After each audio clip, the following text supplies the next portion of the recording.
میں تیری آنکھوں پہ پٹی باندھتا ہوں. بعض روایات میں جب پٹی باندھے گئے لئی نے وہ تیر اٹھایا جس سے حیوانوں کو گرایا جاتا تھا، جس کا وزن علی اصغر سے زیادہ تھا. یہاں تیر کمان سے نکلا. حسین نے ایک نگاہ اپنے بچے کو دیکھا. من الاذن الى الاذن، تیر کان سے گیا اور دوسرے کان سے باہر گیا.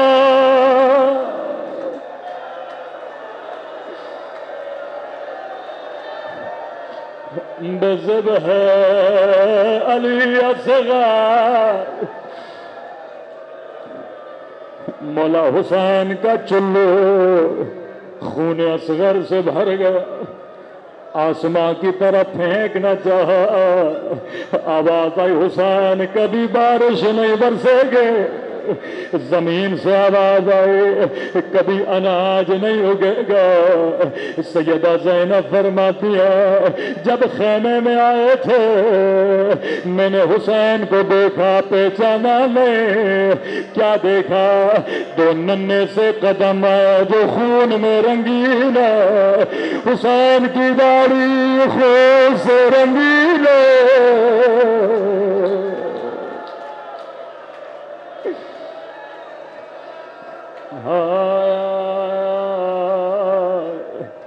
میرا غریب مولا. اکبر کا لاشا خیمے میں لے گئے، قاسم کا لاشا خیمے میں لے گئے، اون محمد کا لاشا خیمے میں لے گئے. لیکن جب اصغر کا لاشا حسین نے گودی میں لیا، چند قدم آگے چلتے تھے پھر پیچھے آتے تھے، پھر آگے جاتے تھے پھر پیچھے آتے تھے. کسی نے کہا مولا کیا کر رہے تھے؟ کہ حسین کی نگاہ خیمے کے در پہ پڑے. دو بیویاں کھڑی تھے، ایک رباب ایک ننھی سی سکینہ. حسین سوچ رہے تھے بچہ ماں کو کیسے دوں گا.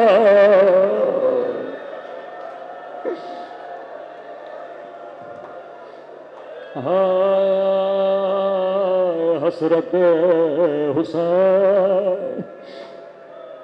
پہلی حسرت تھی اپنے بچے کو پانی پلاؤں.